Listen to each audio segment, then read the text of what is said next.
Jesus. And on the birth of Christ, but we are remembering he was born.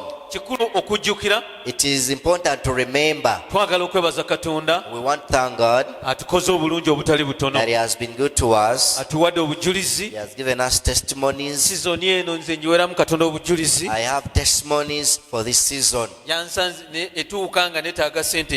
It comes when I need a lot of money. I needed a lot of money to work upon so many things. Hallelujah. Amen. Hallelujah. Amen. And we thank God he provided. It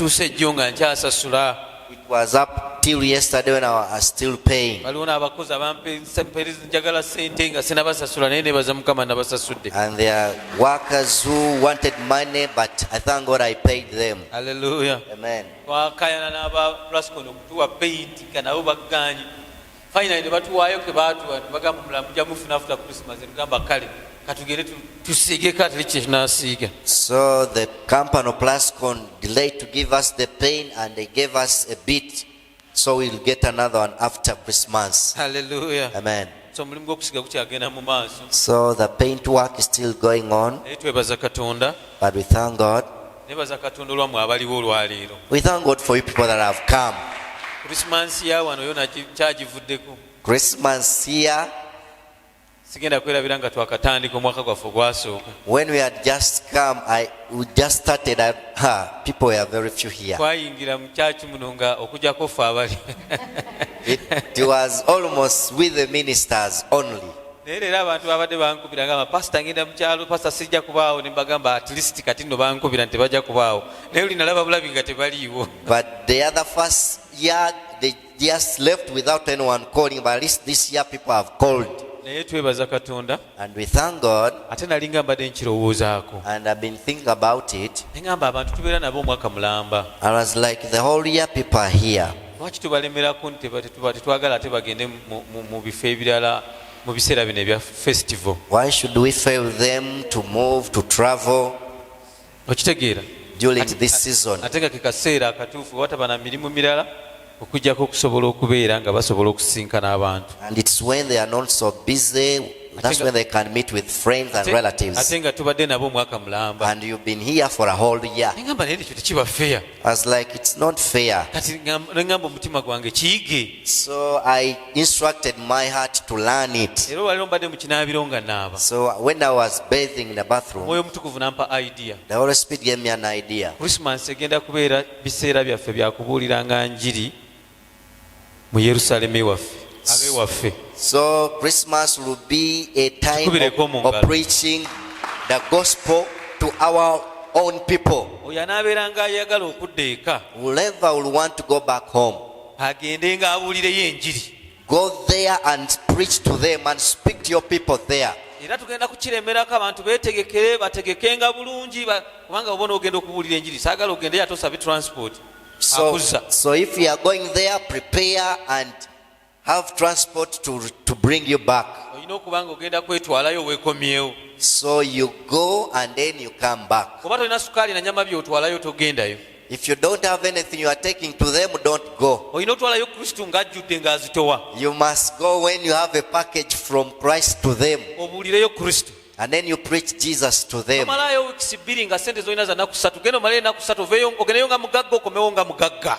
Go there loaded and do what you do and then you return. Naye olina okukomawo n'akapapula nti wabuulidde enjiri. But at least you must come with a report that you did witness. Hallelujah. Amen. Twebaza Katonda olunaku lwaleero. We thank God for today. Kubanga tujjukira amazaalibwa ga Kristo. Because you are remembering the birth of Christ. Tulina services 2. We have 2 services. Njagala okwogera bino mangu mu dakiika si mpanvu. I am going to speak shortly. Enkya tulina service etandika ssaawa 4. Tomorrow we have a service starting at 10. Ssaawa 6 tujja kuba tuzzeeyo eka. By midday we shall be leaving. 29 tugenda kubeera wano mu kusaba n'okusiiba. 29th to 31st shall be a praying and fasting. Tetujja kusulawo so tugenda kutegeeza nti service yaffe eggalawo omwaka egenda kubeerawo ssaawa nga tezinawereemu. Meaning our service for the end of the year will be before and it will be finished before 1 p.m. 7 p.m. naku ezo ssatu oziweeyo nga tuli mu kusaba n'okusiiba wano nga tusoma ekyawandiikibwa nga tugabana nga twezzaamu amaanyi nga twefunira pulaani empya. So we encourage you, come, we spend time here praying, reading the scripture as we're waiting for the new year. mpulira waliwo ekigambo kana kyateeka ku mutima gwange kirabika kye kigenda okuba eky'omwaka. There is a word God has given our pastor and it will be for the year. Ab'okubatiza tutandika ddi? mu January tulina okubabatiza nga 7 si kyekyo nga 7 lwa Friday. Yesu omulungi yeebazibwe. bw'oba oli kuba okubatiza tugenda kusomesa mu wiiki eyo ng'abantu banadayo ku ssomero tukubatize nga 7 tujja kuba Friday. So the first week of January we shall have the baptism and that will be on 7th. Yesu omulungi yeebazibwe. Amen. So tujja kuba twongera communicating so we will continue to communicate to you. Nga 8 on the 8th Christmas y'abaweereza. So there will be a Christmas party for the ministers. Then olwaleero today tuteeseteese owooluganda Kenny ne Fred mwateeseteese. Ndabye Julius akyali mu mmere. Julius vaayo tusabe abali ebweru nga muyina okubeera wano muyingire mu service. Mwateeseteese. So twate abafumbo tetubaaniriza mutusonyiwe. So for the single, there is a meal that has been prepared for you here today. So abasingo nga toyina wasazeewo nti onobeera na mu kifo kino okulya emmere okulya naffe okulya ekyemisana wamu wano tukwaniriza. So if you're single you can come and enjoy a Christmas meal here. List yaliko abantu 17 15 naye ndowooza bw'ofumbira 15 basobola okulya 18 nga basatu beeyongeramu. Haleluya. Omanyi ono ye mufumbi asobola okubitegeera mangu naye nze namanyira 15. Yesu omulungi yeebazibwe. So kakati tukusaba ojja kubeera wano n'ekyemisana bw'oba nga oli single. So you can come for lunch. If you're single, you didn't prepare for lunch, come. Bw'oba n'olinayo atanalokoka n'omuleeta kitukolera amakulu. And if you have a friend who's not yet a believer, please come with him or her. Then nga 10 abaana badda ku masomero. 10 students are going back to school. Hallelujah. Abamu baddayo nga 8. Others are resuming school on 8th. So tukusaba mu kiseera kino tospendinga nnyo. So don't spend a lot in this season. Tulina wano essomero. We have a school up here. Erya muganda waffe Mwami Nkalubo ali wano. Mr. Nkalubo. Tuleetere ku baana liva ku kindergarten liva ku baana abato paka ku P4. So Elite up here.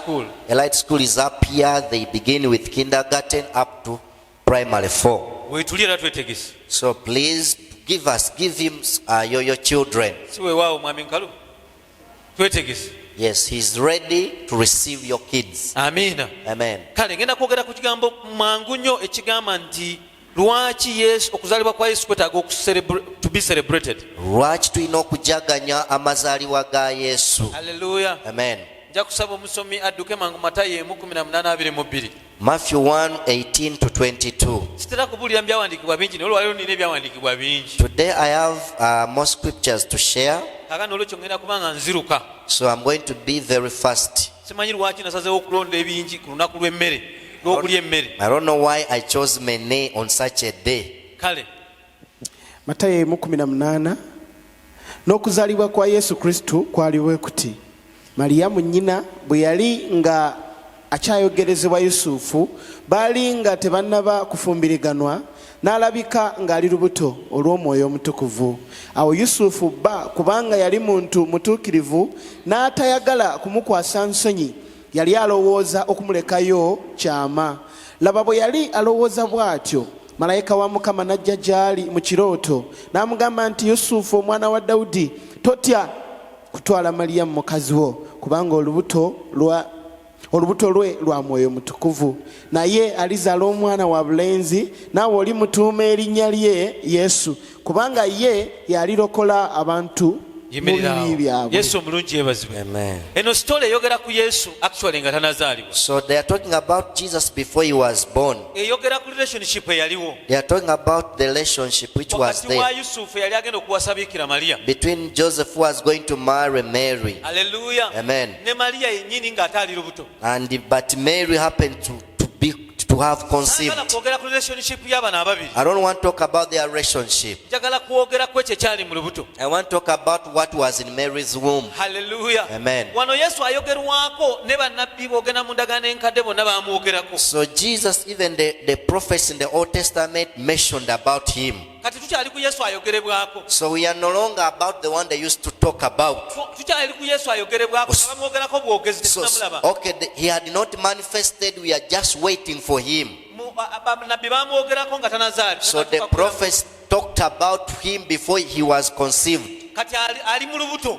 But now he's in Mary's womb. Era tusobola kumulaba. But we cannot see him. Naye ayogerwako ekigambo kino mu lunyiri lwa 21. In verses 21 they mention this word, Nti oyo yagenda okulokola abantu be. that it is him who shall save his people. Hallelujah. Amen. Agamba Yusufu kyogenda mutuuma erinnya Yesu kubanga mulokozi. You shall give him the name Jesus because he's a savior. Njagala wano kye kigendererwa kya Kristo kyali kimuleeta. So I want to talk about the purpose why Jesus was coming. Hallelujah. Amen. Ekigendererwa kye kyali very clear and specific. So his purpose was clear and specific, Yagenda okununula oba okulokola abantu. that he shall redeem mankind. Katusome mu Luka 2:1-7.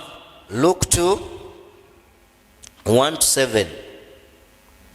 Sagala kulwa ku byawandiikibwa kubanga nina bingiko ate nga njagala tubiyitemu speed. Luka essula 2 olunyiro olusooka. Awo olwatuuka mu nnaku ezo etteeka ne liva eri Kayisaali Agusito ab'ensi zonna okuwandiikibwa. Okwo kwe kuwandiikibwa okwasooka okwabaawo Kuleniyo bwe yali nga yafuga obusuuli.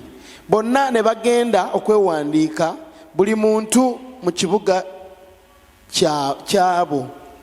Ne Yusufu n'ava e Nazaaleesi mu kibuga eky'e Galilaaya n'alinnya e Buyudaaya okugenda mu kibuga kya Dawudi ekiyitibwa Besirekemu, kubanga yali wa mu nnyumba era wa mu kika kya Dawudi, yeewandiike ne Maliyamu gwe yali ayogereza ng'ali lubuto. Awo olwatuuka baali bali eyo ennaku ze ez'okuzaala ne zituuka. N'azaala omwana we omubereberye n'amubikka mu ngoye ez'obwana obuwere n'amuzazika mu kisibo, kubanga tebaalaba bbanga mu kisulo ky'abagenyi. Hallelujah. Amen. Yesu omulungi yeebazibwe. Amen. Then soma Luka. Ogenda kusoma Luka 4:16-21. Yesu omulungi yeebazibwe. Mutusonyiwe projector teriiko. Simanyi lwaki nange teriiko. Naye nga yandibaddeko kati bisome mu Bible. Hallelujah. Yesu omulungi yeebazibwe. Luke 4:16-21. Bible eyogedde ku ngeri Yesu gye yazaalibwamu. The Bible has mentioned about the birth of Jesus. Ekyawandiikibwa kye tusoose okusoma mu Matayo. The scripture we have read in Matthew, Kiraga omukwano gwali wakati wa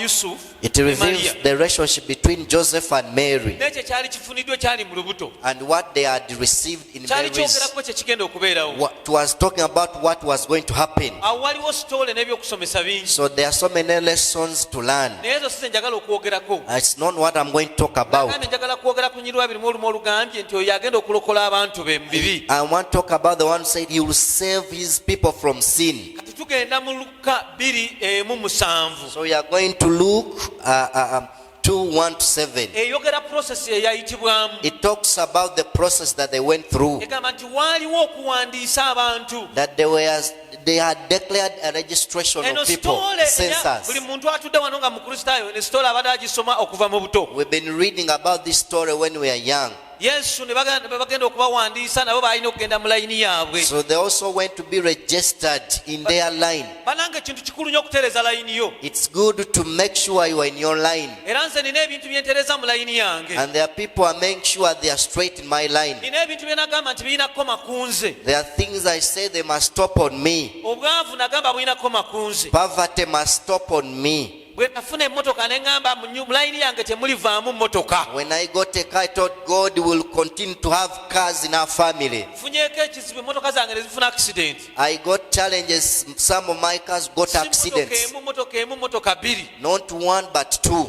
Ndabyeko emmotoka zange nga zifuna accident. I have seen them being involved in car accidents. Era we zaafuna ne mpangisa. And when they got accident, I hired. Nenkola ebirala byonna ne nziramu ne ngula emmotoka. And I worked, I got another one. Nagamba Mukama nti okuva lwe nafuna emmotoka saagala kuddamu kulaba nga mbeerawo nga sirina mmotoka. I told God, once I got a car once, so I must not stop Era driving. teweeraliikirira layini yange tegenda kuvaamu mmotoka. And don't worry, I'll never stop driving. N'ekyo kye njagala waliwo ebintu bye tulina okukomya bwe tuti. And there are so many other things in our families we must cut off. Obutasoma bulina koma ku nze. Being illiterate, Obutawasa mbaga bulina koma ku nze. being not wedded, Obupangisa buli kiseera bulina kubanga bwakoma ku nze.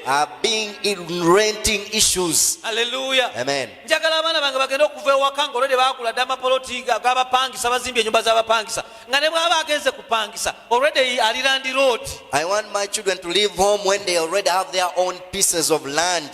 Layini yo kirungi ogitereeza. It's good to have things straight in your line. Abasinga abali wano kirungi okutandika okusabira abaana bammwe. It's good to start praying for your children if you are still single. Leka kulinda kumala kubazaala n'olyoka ogamba ekyana kino ekisiru senga saamanya sandikizadde senga wamanya n'okisabira nga bukyali wandizadde kigezi. So don't wait before you pray before you get the child. Yesu omulungi yeebazibwe. Amen. Kati n'abaana baddayo mu layini yaabwe So they must be in the line. ne bagenda So okuwandiisibwa. Jesus, they went to be registered. Tebaasobola kufuna kifo kya kuzaaliramu. They didn't get the place where to give birth from. Eyo sitoola eyogera ku Yesu n'engeri gye This yazaalibwamu. story is talking about Jesus' birth. Haleluya. Amen. Era abantu bangi bakyatunuulira Yesu mu mbeera ezo. And so many people think Jesus is still poor that way. Bakyamulabira mu mbeera y'okuzaalibwa nga talina wa kusula. They think he's still that person who lacked where to be born from. Bakyamulaba ng'akyateekebwa mu menja. They look at him like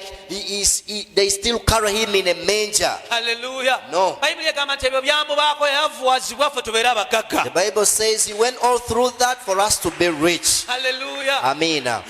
Yakubibwa ffe yalumizibwa ffe tubeere abalamu. He was beaten and wounded for us to live. Haleluya. Amina. Ebyo byamubaako ffe tusobole okwenjoyinga ebirungi. All those things happened on him for us to enjoy a good life. Senga yazaalibwa nga kabaka. Was he born like a king? Fe abamu twandibadde tulina share mu bulamu bwe. Maybe he wouldn't have a share in his life Kubanga yandibadde ali mu mafuta malala. because he would be in high level classes. Tusobola ku associatinga naye. We wouldn't be able to associate with Naye him. olw'okubanga yali eno wansi mu kiraalo. But because he was born in a club, Yali eno wansi mu banafu. he was born amongst the wicked, Ate nga yali w'amaanyi. yet he was so powerful. Omunafu ow'amaanyi azaaliddwa mu bunafu. Someone powerful to be born amongst the strongest, Ekyo nange the kimpa weakest. amaanyi. It means we must gain courage from Bagamba that. nti ogenda kuba mugagga aba akitegeeza. If he calls you rich, it means you are. Haleluya. Amen. Agamba nti omunafu agambe nti ndi w'amaanyi. He tells us that the weak say, I am strong. Bagamba nti omwavu agambe nti ndi mugagga. Let the poor say, I am rich. Kubanga amanyi ekitegeeza okuba omunafu n'ofuuka omugagga. Because he knows what it means to be weak and you become rich. At Amanyi the end of it. ekitegeeza okuba omugumba ate n'ozaala abalongo. He knows what it means to be barren and then you give birth. Haleluya. Amen. Amanyi ekitegeeza okunyoomebwa. He understands what it means to be underlooked. Baali bakunyoomyeko ng'oli kabaka. Have you ever been underlooked and yet you were king? Baali bakunyoomyeko ng'oli first born ewaka. Have you ever been underlooked and yet you were firstborn? Haleluya. Ewaka ewammwe ne bakunyoomerawo. Home they despise you. Yesu omulungi yeebazibwe. Amen. naye kati katonda waffe But our God yazaalibwa mu mbeera eyo erabika ng'ey'obunafu was born in that situation of being weak ffe tubeere abagagga for us to be ffe rich, tubeere ab'amaanyi for us to be ffe powerful, tusukulume for us to overcome. naye ebigambo bye nazo okubuulira Today I came to tell you biri mu Lukka 16:21 Luke 4:16 to 21. ebyo bye njagala tukugereko olwaleero That's where I want to put my mu ddakiika emphasis. zino ze nsigaza In the remaining minutes I tuddeyo have, ewaka tulye emmere yaffe nga tuli basanyufu we go, we celebrate and enjoy. tomisinga statement zino zengenda kwogera Don't miss these statements the pastor is going to kubanga ze mention, tukola krisimansi ya leero because it is what makes our Christmas today. haleluya Amen. Luka essula 4 olunyolo 16 n'ajja e Nazaaleesi gye yakulira ku lunaku olwa Ssabbiiti n'ayingira mu kuŋŋaaniro nga bwe yali empisa ye n'ayimirira okusoma ne bamuwa ekitabo kya nnabbi Isaaya n'abikkula ekitabo n'alaba ekitundu awawandiikibwa nti omwoyo gwa Katonda guli ku nze kubanga yanfukako amafuta okubuulira abaavu ebigambo ebirungi antumye okutendera abanyage okuteebwa n'okuzibula abazibe b'amaaso okubata ababetentebwa okutendera omwaka gwa Mukama ogw'okukkirizibwa n'abikkako ekitabo n'akiddiza omuweereza n'atuula abantu bonna abaali mu kuŋŋaaniro ne bamusimbako amaaso n'atanula okubagamba nti leero ebyawandiikibwa bino bituukiridde mu matu gammwe. haleluya Amen. nabagambye lwaki okuzaalibwa kwa kristo kwetaaga okusinzibwa I told you why we want to to embrace the birth of Jesus Christ. okuzaalibwa n'okujja kwa kristo kwali kwa muwendo His birth and coming was very important to us. nabagambye nti abantu bakwogerako People mention. kati tugenze mu Matayo ewasooka we twasomye So we are in Matthew where we read, olunyi lwa 21 lwagambye verses 21 said, nti oyo bwe mumutuumanga mumutuuma erinnya Yesu that you name him Jesus, kubanga yagenda okulokola abantu mu bibi because he will be a savior of people from their sins. kakati tuyingira mu Lukka essula ey'okuna olunyiriri okutandika n'olunyiriri olw'16 So in Luke 4:16, bayibuli egamba nti Yesu n'addayo ewaabwe the Nazaaleesi Bible says that Jesus went back to Nazareth, their home, n'ayingira mu kuŋŋaaniro nga bwe yali enkola ye and he entered into the synagogue as his discipline yali was. nkola ya kristo okugendanga okusaba It was his custom to go and fellowship. sazze kusomesa kubeera munyiikivu mu kujja kusaba I didn't come to teach you about being diligent in naye fellowshipping, ekikulu okukitegeera but it is important to mark it. abalokole abatudde wano The children of God kya here, muwendo nnyo okukuŋŋaananga it is important for you always to come in the house of kubanga God, ne Yesu gwe tukkiriza era gwe tusinza because the Lord we worship, teyamiisinganga sabbiiti he never missed the services, the Sabbath. okuŋŋaana oyosa okuŋŋaana oyosa You come but irregularly. kati olwaleero abantu bali bize bali mu mmere People are busy home cooking. balabanga otali wa kukuŋŋaana It's like today they didn't have to come to church. leero matooke galinga matooke Today meals are like meals. nyama eringa nyama So preparing dishes, naye beef. emyaka gyonna ennyama y'emu y'enteze ezimu ze babadde balya ne pooka But the whole year, any kind of meal you have prepared has been the same. naye okukuŋŋaana But fellowship, yali mpisa ya kristu nga tamisinga kukuŋŋaana it was Jesus' custom. He would always come. ayingira mu kuŋŋaaniro He would come into the synagogue. jjukira abantu babadde bamwogerako ebigambo bino So people had already spoken this about him. naye ku mulundi guno But this time, kati yabyeyogerera it is him to speak these ekyo words. kyekyawula kristu ku bantu abalala That is what makes him different from other people. ayogera ekirooto kye He speaks his vision. ayogera ekyali He kimuleese speaks his mission. ayogera mu bamuwuliriza People listen to si him. kyali oli gwe bateeka mu lyato ly'ente I'm no longer that one who was born in a cloud. haleluya Amen. so oli gwe eyabulwa ew'okusula I'm not the one who looked for a place to be born from and I so love. oli gwe babagambako It's not that one you knew about. kati nze nzuuno Here I am, kino kye kindeese and this is why I've come. haleluya Amen. ayimirira mu kuŋŋaaniro So he stands in the synagogue. ayogera ebigambo bino He speaks these words. haleluya Amen. agamba nti omwoyo omutukuvu ali ku He nze says, the Holy Spirit is upon me. gamba nti omwoyo omutukuvu ali ku The nze Holy Spirit is upon me. yesu omulungi yeebazibwe Amen. lwaki tukasoma mu luzungu wanawo nokawulira bwe kawooma. The Spirit of the Lord is upon me. Omwoyo wa Mukama ali ku nze. Ekyo kyokka kyasooka ne kyawula. That made him distinguished. Kyawula Yesu ku bannabbi abalala. It distinguishes Jesus from other prophets. Kyali kyawula Kristo n'omulimu gwe nti ogugwe gwa njawulo ku mirimu emirala. It made Jesus unique from other kind of other works. Kyali kitandise okulaga nti olugendo lw'obulokozi it's not a one man's game. Kyali kiraga that salvation si kya muntu omu. Obusatu butandise okuvaayo. Now the Trinity has come out to work. Hallelujah. Amen. Katonda atandika okulaga nti bano Yesu akulaga nti sirimu omu mu kintu kino. Jesus begins to show us, I'm not doing this mission alone. Hallelujah. Amen. Agamba nti omwoyo omutukuvu ali ku nze. He says the Holy Spirit is upon me. Waliwo project ey'eggulu gye tukolako. There is a heavenly project we are working upon. Egenda kubaako kyekyusa. That it will change something. Bino si muntu mulala yabyogera kati nze mbyeyogerera. It is me myself speaking about it. Kino kye kindeese. This is why I have come. Hallelujah. Amen. He has anointed me to preach the gospel to the poor. Anjiyeeko amafuta okubuulira ebigambo ebirungi eri abanaku. Omulimu gw'enjiri gwali gwa bbeeyi. So the gospel was very expensive. Gwali gumukulu era nga gwetaagisa. And it was needing. Gwali gwetaagisa okuyiibwako amafuta. That he needed to be anointed. Okulokola n'okununula. To save you and redeem gwali you. gwetaagisibwa Yesu yennyini okuba ng'afukiddwako amafuta. It required Jesus to be anointed. Yesu engalo nga z'amaanyi. Amen. Si kujja buzzi kukukima. He didn't just come to fetch you up. Bayibuli egambye wetwasomye mu Matayo nti oyo yagenda okulokola abantu mu bibi byabwe. The verse told us he will save people from their sins. Okujja mu bibi byo. For you to be redeemed from sin. Yesu yali yeetaaga okuba nga ajjuziddwa omwoyo. He needed the Holy Spirit upon him. Yeetaaga okuba n'amafuta. He needed anointing. Ebigambo by'obulokozi byakujjuzibwa amafuta ga Katonda. He needed to be filled with the anointing of God. You have to be filled with the anointing. You must walk in the Spirit of God. You must not be filled with just food. It's good to have food, but we are not redeemed by food. Praise the Lord. He says, I'm filled with the anointing to preach the good news. Amen. Christ begins to tell his mandate. I came to preach the good news. I came to spread the good news that have to do with the redemption of man. That tell you were foreign. That's why Jesus came. That's why we are celebrating. Even if we eat and enjoy any kind of food, no matter how smartly we may put on,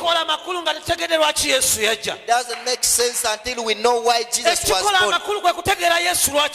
We must know why Jesus came. Hallelujah. Amen. That's why you must celebrate his birth. And you must value it. Hallelujah. Amen.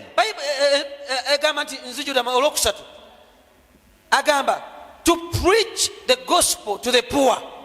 Kyokubulira ebigambo ebirungi eri abaavu. To the poor tebategeeza abaavu abatalina sente. It doesn't mean those who don't have money. Ategeeza abo abali thirsty for the word of God. Abalina enjala n'ennyonta eri ekigambo kya Katonda. Abali mu mutima mu myoyo gyabwe nga bawulira ennyonta bayitaaga Katonda. Those who feel they are yearning after God. Hallelujah. Amen. Teyategeeza nti abaavu ab'essente. It doesn't mean those who lack money. Njagala kubategeeza olwaleero. I want to tell you today. Eyalokoka.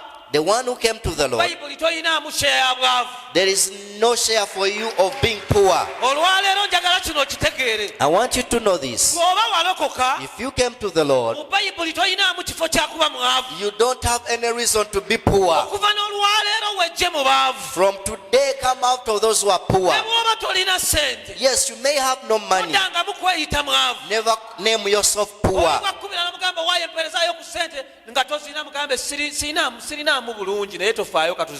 If someone asks you for money, tell him, oh, I don't have if you don't have, but let's pray. Never confess that you are poor. If you are a child of God, you must not be poor. You must be rich and you bless others.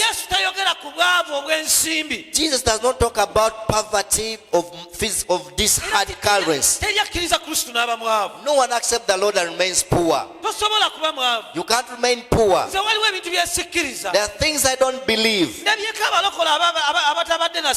have seen believers who had no money. But I believe maybe that's how they decided. That's how they decided. I can't believe on the Lord and I don't become rich. That is impossible. I cannot start doing any job and I don't become rich. Because I can be rich by any job. Even if it is making bricks. Even if it is farming, I can become rich out of farming. If you are poor, you have intended to be poor. I have said it. And if you feel hurt about it, but understand it. But I want you to get tired of poverty. Hallelujah. Get fed up of it. What are you working upon to become rich? Jesus became poor for you to be rich. Hallelujah. Amen. The Bible says it seems like we are poor but making many rich. We seem to be poor but we are not poor. But what amazes, we make many rich. It means in me there is wealth. I can breathe wealth into your life. And I can also have that same wealth. Amen. The Bible said to preach the good news to those who are thirsty after it. Amen. Point number 2. Ensonga to eyokubiri preach deliverance to the captives. okuleeta okusumulwa eri abasibe. The reason why we celebrate the birth of Jesus Christ, because he came to preach deliverance okusumululwa to the captives. eri abasibe. Hallelujah. Amen. Amen. Tagamba nti I came to ekigambo kyandibadde nti okununula the captives. He doesn't say nti najja to redeem the captives. abasibe. Agambye to preach deliverance. Okubuulira okusumululwa eri abasibe. to those who are captives. Kino kyali kikutwala ku musalaba. This was taking you to the cross. Kubanga eri deliverance n'okusumululwa. Because redeemed. that is where you would get redemption. Soma Yokaana 8:32. When you read John 8:32, ku musalaba yeri okutegeera okununulibwa kuno. on the cross, that is where we get redemption from. Okkiriza omusalaba. When you accept the cross, okkiriza amazima gaagwo. you accept this truth. Then you are redeemed. Awo ng'onunulibwa. Kati Yesu agamba. The Bible says tufukiddwako amafuta. that have been anointed to preach deliverance. okuleeta okusumululwa eri abasibiddwa. to the captives. kiki ky'osibiddwamu? What have you been bound in? ono Kristo yennyini yayogerako. It is Jesus himself. si kyali oli omwana. I'm no longer that child. kati njogera kununulibwa. I am speaking the reverence. kuwangula. I'm speaking bintu progress. bikusibye. What other things have been binding you? njagala otegeere. Today understand it, Yesu yajja okubuulira. that Jesus came to speak to you, osobola okusumululirwa. that you mubadde can be bikusibye. delivered from whatever has been binding you. Hallelujah. Amen. biki ebibadde bisibye obulamu bwo? What has been binding your life? biki ebibadde bisibye ebyenfunayo? What has been failing your biki ebibadde finances? bisibye famire yo? What has been failing your biki family? ebibadde bisibye ebyokola? What has been binding your job? Hallelujah. Amen. kati Yesu akugamba. So Jesus is telling nze you najja that I to came preach deliverance. okuleeta ebigambo ebyokusumululwa. Hallelujah. Amen. wasibwa mizimu. Are you bound by demons? waliwo abantu nga basibwa mizimu. There are people that are bound by demons. bw'oba oli wano nga wasibwa mizimu. If you've been bound by demons, sebo nnyabo olwaliwo njagala okwanjulira Yesu. I want to introduce Jesus to you. olunaku lumu yazaalibwa. One day he was born n'ajja mu nsi muno. and he came onto earth emyaka mingi eyo for emabega. so many years back. azza okukununula. He came to deliver you n'okusumulula mu mizimu. and set you free from demons. Tegikulinako obuyinza. They have no authority over you. Hallelujah. Amen. Ennaku ezo baleeta ebibugo ne babisuula awo. They dropped some backcloth and witchcraft Nali stuff. siriiwo. The pastor wasn't around. Hallelujah. Amen. Nagenda okujja wano ku church. When he came here at church, Nga babisudde awo. they had dropped them there. Ngamba Yesu weebale. And I said, Jesus, thank you. Kubanga eyabireese yategedde. The one who brought them understood Ku kanisa gye basobola okumuyambira. that at church they can help Ngamba him. senga baleeta bingi. I wish they could bring many. Kubanga Yesu eyazaalibwa. Because Jesus was Ebyo born, bye yajja okukolako. he came to deal with those things. Hallelujah. Amen. Yajja kutunula mu miringo ebyo. He came to deliver us from such things. Senga baleeta bingi. I wish they could bring other more. Hallelujah. Amen. Ne tusaba wano. We prayed. Ne ntumya amafuta. We brought Ne ntumya ekibiriiti. the paraffin and Ne tugenda ne tubicoma. they burnt them. Yesu omulungi yebazibwe. Amen. Ebyo biyina kujja ku church. Those things must be brought at church. Era aleeta ayongera aleeta mu And linnya lya those who Yesu. have more, let them bring. Yesu omulungi yebazibwe. Amen. Abantu bibaveemu. Let people be delivered from witchcraft. Yensonga lwaki tuli wano. That's why we are here. Leka kubiraba n'okubagana empale ne weekangakanga n'otandika okugamba pasita aliwa oyo Yesu eyazaalibwa mu bulamu bwo. Jesus who was born in your life, when you see those Ayinza nnyo things, okukozesa okubyokya mu he linnya lya can Yesu. use you to burn witchcraft. Tewaliwo sayansi mulala. There is no any other kind of science. Amakanisa g'e Kampala abasumba babateekamu embeera pasita yekka yabyokya ate afubutuka mu ggulu mumulaba ng'awamatuka ku sande nga kuno najja n'alyoka abikumako omuliro ne biryoka bijja. Olimu amaanyi bwe walokoka agokya emizimu n'emisambwa. You can also burn any kind of witchcraft items, not only the pastor. Wano sigenda kubayigirizaayo kirala. I'm not going to teach you any other thing. Ngenda bazikiriza Yesu oyo I will teach you that Jesus, eyazaalibwa ng'azze okubanunula who was born to redeem you eri byonna ebyali byakusiba from whatever had bound your ebya life famire. of family issues. Yesu omulungi yebazibwe. Amen. Yogera erinnya lya Yesu. Speak the name of Olyoka Jesus owulira amaanyi gaalyo. and you feel its power. Yogera erinnya lya Yesu. Speak the name of Jesus Owulira amaanyi mwe likolera. and you hear how it Olabe bwe operates lyasayasa enjazi. and you see how it breaks Olabe bwe lyasayasa emizimu. and see how it fights demons. Hallelujah. Amen. Terikubye bwavu bwe lyereka lityo. It fights off poverty. Yesu omulungi yebazibwe. Praise the Lord. Baako kyokooye. Get fed up of something. Nze nabagamba nakwatanga abaana bange. I'll get my children. Ne tukolimira ennyumba mwe tusula. And we rebuke the house where we used to sleep. Si We kugikolimira cast, kugwa. not to cause it collapse.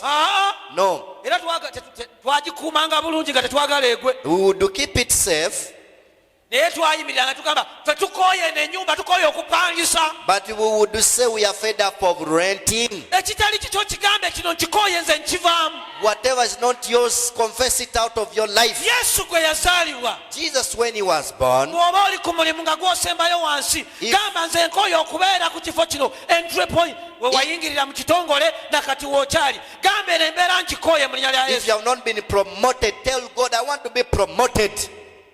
Hallelujah. Amen. Hallelujah. Amen. Omanyi amaanyi ga Yesu. Do you know the power of Jesus? Nze nayingiranga mu ofisi ya mukama wange nengenda nenkwata ku ntebe ye neŋŋamba mu linnya lya Yesu. I would enter in my boss's office Nze namba 2 wano. and tell God, I want to be number 2 in this organization. Entebe ye yokka gye nalekangawo. I would only spare his position, his seat. Hallelujah. But others I would claim. Omanyi amaanyi ga Yesu kye gakola. Do you know what the power of the Lord does? Mu bitabo byange nga sisobola kubeera namba 2. By my education, I could not be next to my boss. Hallelujah. Amen. Naye Katonda ono But God, yandeeta mpola mpola. he brought me step by step, Mpola mpola. step by step. Yesu omulungi yebazibwe. Praise the Lord.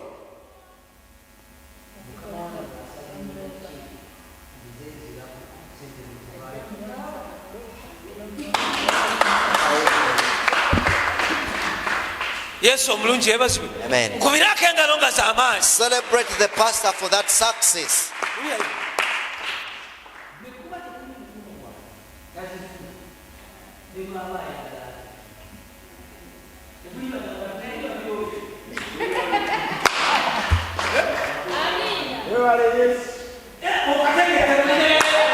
Amen. Hallelujah. Amen. Naye nga nzaani muganda wange omuntu wasanga yakola dda sente ze. Twayingiranga mu banka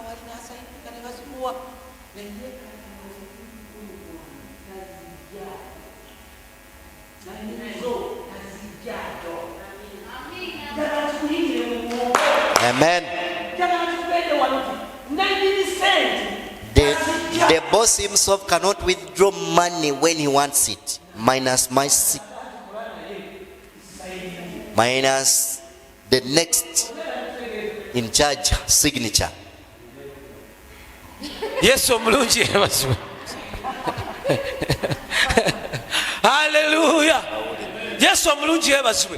Katonda asobola okuleeta n'akuteeka wekka ago ge maanyi ga Yesu. The Lord can position you, and that is the power of Jesus. Tafaayo oba wasoma oba tewasoma. Whether you are qualified or not. Akuleeta n'akusembeza n'akuteekawo. He positions you somewhere you don't qualify to be. Twogera mu maanyi ge. That's what we speak about his power. Gayingiremu ogambe Yesu yazaalibwa. Say, you Jesus who was born. Yogera nange ogambe gwe Yesu yazaalibwa. Jesus who was born. Njagala kulega ku maanyi go. I want to tap into your power. Sikyakulaba ng'omwana. I no longer look at you as a baby. Yimirira ogambe Yesu. Say, Jesus, Njagala kusumulwa mu byali byansiba. I want to be delivered in whatever has been binding Eno me. Christmas ebeera ya njawulo. This is a different Nkooye Christmas. okwogera ku Yesu ali mu bugoye bw'omwana. I'm fed up of talking about a little baby Ebigambo Jesus. by'oyogera nga bya Christmas eno. Speak about words of Nga Christmas. bigamba njagala kubeera we nina kubeera. Saying I must be in my right position. Nsumulwa mu byali byansiba. I get delivered from whatever has been binding Nsumulwa me. mu byali byagaana. I get set free from what I had failed to achieve. Mu linnya lya Yesu. In the name of Jesus. Njagala oyingire mu ssala nga y'amaanyi. Enter into a powerful Ne prayer. bwe nkoma awo mu linnya lya Yesu. Yes. Yangirako mu ssaala.